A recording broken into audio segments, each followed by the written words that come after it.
朋友们，大家好。本期节目的嘉宾在德国大学学的是飞机制造，是一个比较高端的专业。去年9月，他回到了中国，但是在回国之前，他没有在德国先找好国内的工作，所以回来之后呢，他在国内职场找工作不太顺利，遇到了一些挫折。今天他想利用咱们频道，给各位在海外留学的学子们提个醒，就是对国内的职场，还有对国内的形势呢，要有一个清醒的认识，不要盲目回国。还有他对国内企业的管理、用人制度、人才培养等等，有他自己的见解。另外呢，对德国的职场他也有一定的经验。还有他对德国的双元制有什么见解呢？另外，到底什么样的人适合回国？什么样的人适合，比如说像在德国等欧洲国家躺平？今天他就现身说法，因他的要求，对他的声音呢进行了一定的处理，请大家见谅啊。听得见，您听得见吗？我听得见。就是现在你是在广西吗？又回来了是吧？我在广西，对。我记得上次连麦还是好几年前了，我记得。应该是那疫情的时候吧。我是去年9月底回来的。啊，你回来半年了？对，我回来半年了，也很快啊。我在那边工作了半年以后就回来了。那你说说你的情况吧，就给我们各位在德国的留学生们有什么建议？用你的经验或者是你的经历跟大家说说，可以吗？可以吧？就是说我是什么？我的情况是因为我是80后嘛，所以说我出国的时候是比较是工作一段时间以后才出去的，差不多在那边，然后从本科开始读到硕士，差不多也就十多年的时间。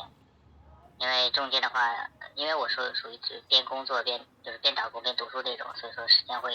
拉得比较长。然后现在德国那方面就是说老实话，像大的企业本身现在招工就很少，就正规职业其实比较不太乐观，在德国主要是市场问题。但是我发现我回国以后，发现中国的怎么讲叫就业市场的是相当混乱。为什么？因为中国市场现在对于30岁以上的人其实并不友好，很多人从大学毕业以后，比如说20几岁开始进入职场，然后被这些大公司这种压迫式的或者是竭尽全力式的这种利用完，差不多是很多人差不多是干到30岁，就是10年左右的职业生涯，干到30几岁的时候就会被这些大的企业所淘汰也好，或者是丢弃也好，然后才会重新再引进新的年轻人进入职场。他们这种就是我之前参加过他们有那个线下的那个企业的那个招聘会，就发现他们其实大的企业，尤其是中国，比方说在工业上甚至在汽车制造方面比较有名头的大的企业，其实他们在人才利用方面其实是奢侈的。为什么这么说呢？他们是把一个工程师或者是几个工程师当做好几个项目来同时来做。所以你但凡看中国的大企业，除了华为以外的那种知名企业，他们在科研投入或者在人才投入上面其实并不高。我认为的不高的话，是很少有的大公司能够超过10%的投入。像华为这种公司的话，基本上也超过30%了。他们这种已经超过了西方很多公司的那个在人才方面投入，包括在培养上面，包括在整个的人员培训方面，其实在中国很多大企业是做的是非常到位的。你像德国的大企业，基本上一个新人入职，他在入职之前他是不太看你的，比如说年龄的因素也好，或者是其他方面因素也好，他只看你的专业是不是对口，或者是你是不是有相应的一个基础概念在里面。他觉得可以，他就把你招进去，然后你要进入这个职场，你还要再经过几个月甚至1年的时间进入职场培训，这样你才能够胜任这个工作。但是中国这个市场是先在门口就把你卡得很死，然后对于那种30岁以上的人其实并不友好，尤其是近几年由于中国跟西方之间的冲突问题或者是竞争问题，导致了于留学生，尤其是工科留学生回国以后面临的整个的就业的选择其实也不是太乐观。大量的国家企业或者是国有企业其实对留学生来说也是不待见的。很多条件或者很多要求普遍是虚高的。你去看看他们的要求，整个的招聘要求是明显是要求年轻化，同时要有经验化，这点就觉得很矛盾。而且他对一个人，比如说有工作经验的人的要求是相当苛刻的，他是既要求你在专业上是有所突出的，又要求你在某些管理上面或者是在其他能力上面也是比较优秀的。所以中国公司在中国目前的工程师红利面前是非常奢侈和非常的浪费。有很多人，比如说我没办法真正进入一个我所向往的，是我所花了10几年时间所学的这套东西，没办法在国内的就业市场上找到一席之地。你只能是委曲求全，或者是完全是降低薪资也好，或者是卑躬屈膝也好，才能找到一份可以糊口的工作。说是，这是老实话。就是当我真正回到国内，就看到国外，就是说吹捧的国内如何先进也好，如何进步也好，其实代价是非常惨烈的。因为整个的国内大的企业，像那些响当当企业的里面的所有的那种职业发展，其实非常不健康。就是一个新人从20几岁到30几岁以后，他的职业发展就几乎是零了，就是他的职业寿命是相当短暂的，就像一个损耗品一样，随时可被人丢弃。所以说，中国现在目前的进步，其实是在很多企业的非常狭隘的管理的那种决策下面进行的。现在我们取得的这种进步也好，到底能够持续多久，是很难以说定。你去看现在国外，尤其是那种国内大厂出去的那些工程师，普遍是受到国外那种大企业的欢迎的。就是像德国也是有一些工程师从华为出来的话，他们就直接进入德国的企业进行工作。显然是国外这种资本力量是非常清楚的，就是中国这个大的环境能够培养出更加有责任感的或者更加吃苦耐劳的工程师，这是资本他们所希望见到的。这一点是在欧洲市场、欧洲环境是没办法训练出来的，只有在中国那样的环境下才会有这样的工程师的品质。这是为什么说德国现在普遍需要这种所谓的 qualified 这种工作人员，这种工程师，但是中国却是这方面的工程师是非常多的，非常泛滥，以至于现在的国内的这种企业根本就不珍惜他们，所以说才会在招聘的时候会出现各种各样的歧视和不对等的现象。而我这两天也在看有些的媒体和有些的平台上报道出，比亚迪这种公司的内部其实说真的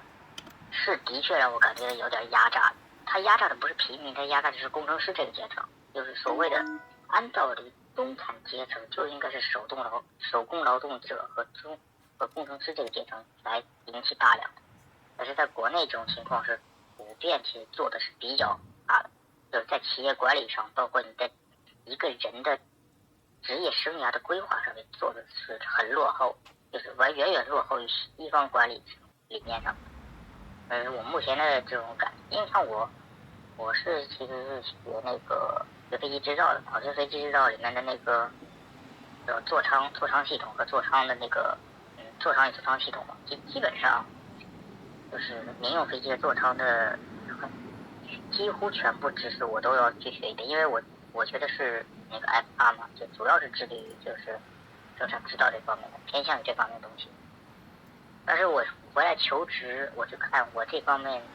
求职是非常不尽人意的，因为国有企业，比如说你像省飞、省飞这种企业，基本上它应该是就是不要科学人员，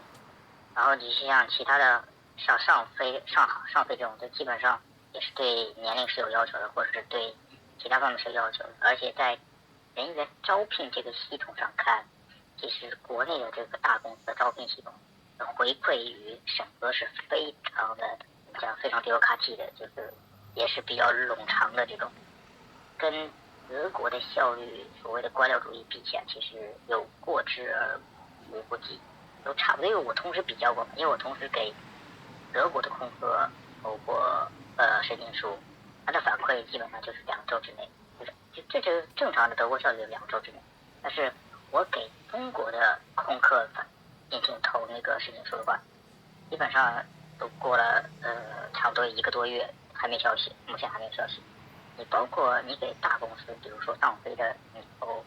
简历投申请，基本上他就没回应。所以说你看，在国内这种大的公司，龙头公司其实办事效率其实挺低的，而且他们普遍比较傲慢，就给我人感觉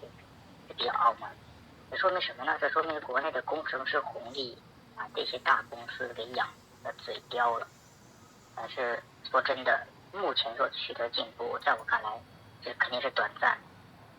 因为德国是这样，德国的企业是非常清楚他们是想要什么样。他们的缺点是在于他们的政治家是非常愚蠢，但是企业领导是非常聪明的。而在中国是截然相反，政治家是聪明的，但是企业管理是非常落后的。所以就现在中国市场、中国企业做的事情，恰恰是在为德国甚至为西方的资本培养更完善的、更好的所谓的中坚力量。我就在想，恐怕以后跟中国人竞争，跟国内中国人竞争，就是国外人。就将来的世界就是中国人对中国人的世界。也现在所有的优势，将来一定不会被，就是你能保住吗？我现在比较存疑。所以现在国内这种趋势，我不知道能够持续多久，但是我觉得不会长久，也就是10年之内的这种发展。但是现在就看国外，尤其是德国的政治家会怎么样。就是德国的政治家如果是继续这么搞下去的话，德国肯定是被陷阱。但是如果是德国出现一个比较明智的政治家的话，德国的复兴是非常怎么讲，是非常是让人吃惊的，而且也是非常迅速的。这是最大的区别，其实这也是我的最大的感受。就是你比较忧心忡忡，现在好像听起来是吧？我对中国的目前的就业市场的管理和企业文化以及企业管理是比较低的，所以我不介意在德国的，比如说30岁以上的人回国，基本上没有什么希望。太大的时候，我个人觉得基本上你没有任何优势回国，除非你回国是自己带资源回自己创业那种，你才可能有，因为国内是这个市场很大，它适合创业，因为有很多机会在里面，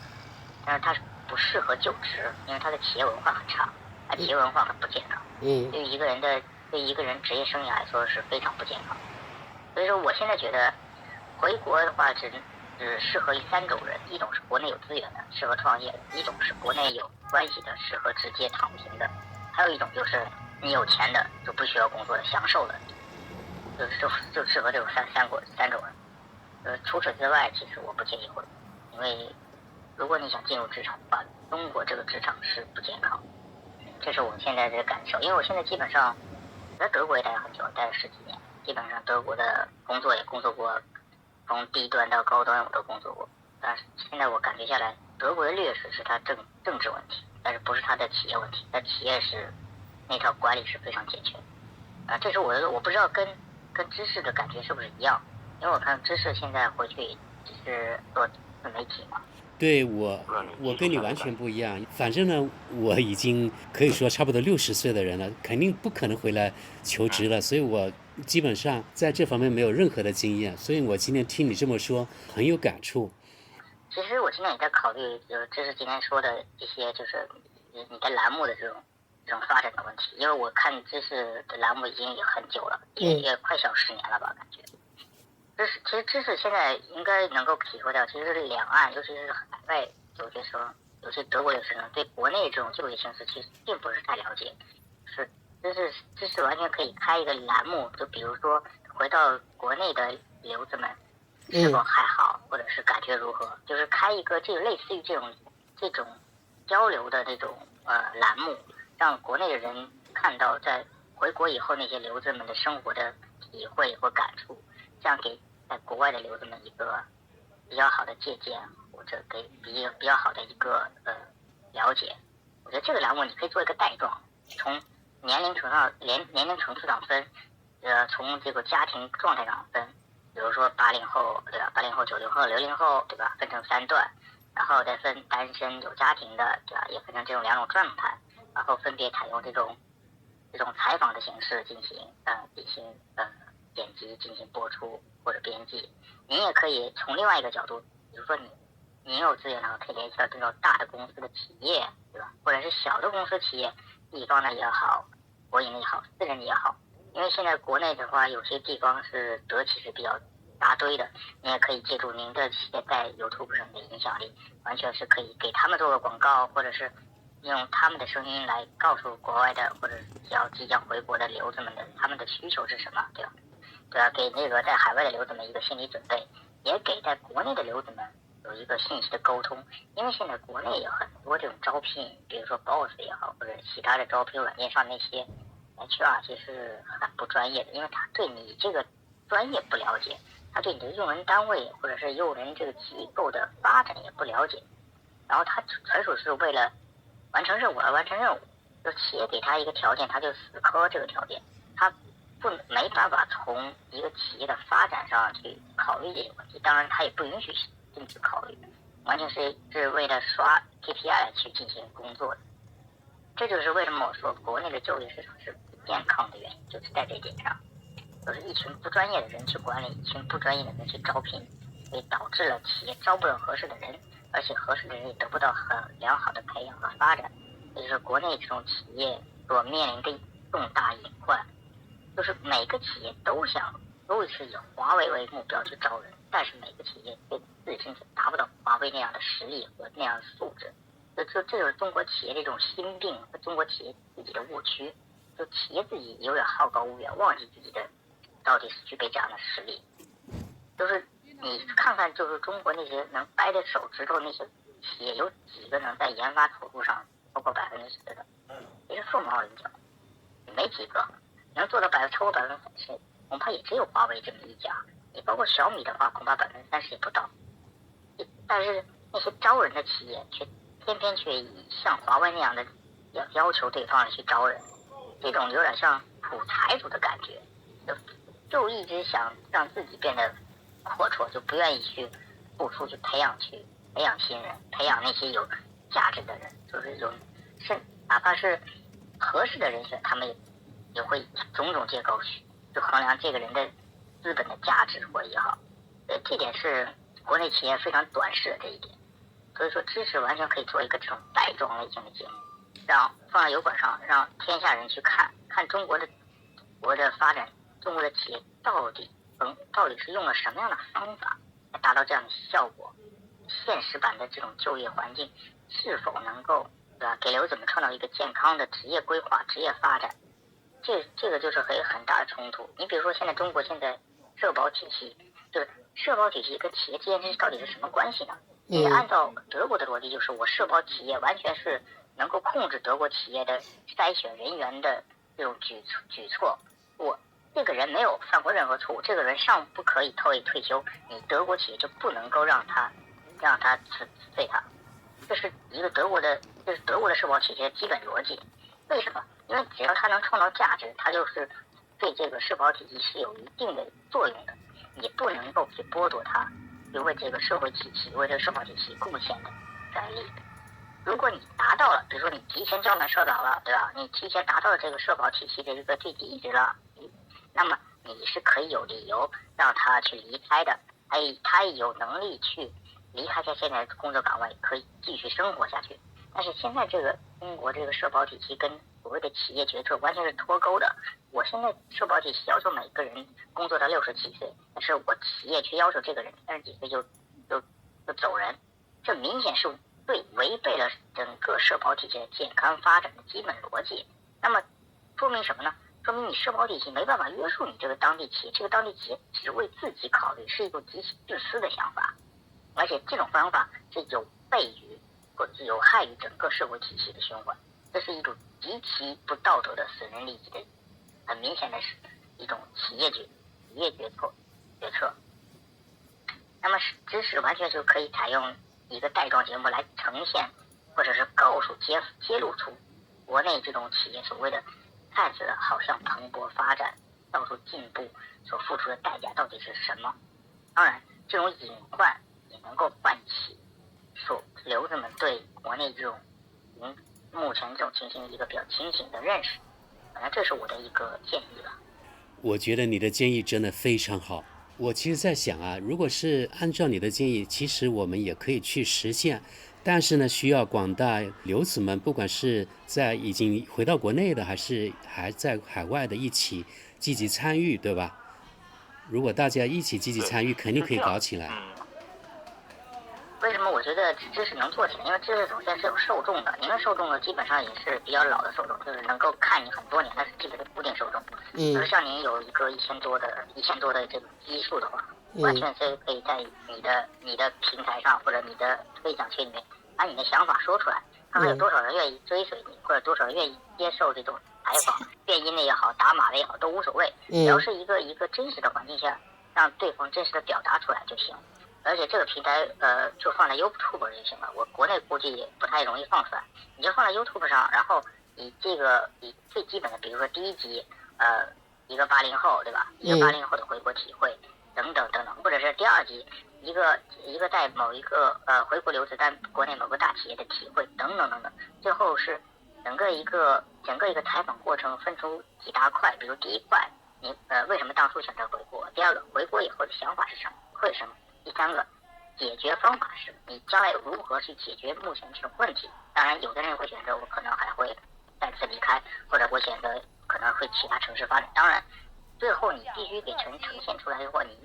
是当事人面对现在的这种情况所能够采取的或者是建议的一种解决方式，而不是仅仅那种抱怨也好，或者是仅仅是宣泄，这个是不行的。为什么要做这个节目呢？主要是告诉一个方法，告诉一个现象，以及告诉别人一个出路，给海外的留子们更多的参考的一个价值在里面，而不是仅仅的情绪宣泄，这个是主要的基调在里面。然后知识，我看到知识其实在国内也有很多的这种怎么讲，公共的也好，或者是私人也好的这种企业的这种联系，您也可以去联系当地的德国企业，问他们到底是需要怎样的人才，问他们面对德国留学生，或者是年龄大的也好，年龄小的也好，没有经验也好，有经验也好，凡是在基本水平上，比如说他学的专业符合，他的认知符合，他的基本的素质符合，你愿不愿意去培养这类的人，对吧？怎样去面对大量的留学生回国，或者留学生这群人的价值在里面，这种认同感，或者是这种接受度，让这些大的公司，尤其是海外公司，尤其是德企的基本的看法，就是这样的话，就是一个正一个反，一个从个人角度去感受回国的这种变化以及自己的出路，然后从另外一个角度是看德国企业在中国想找的哪方面的人，正好是从一个两个不同的方向去描述整个留子在回国这种差异感或者是不同的区别，提供一个比较客观的价值给海外的留学生，尤其是在海外的德国留学生。这个是我的一个初步的想法。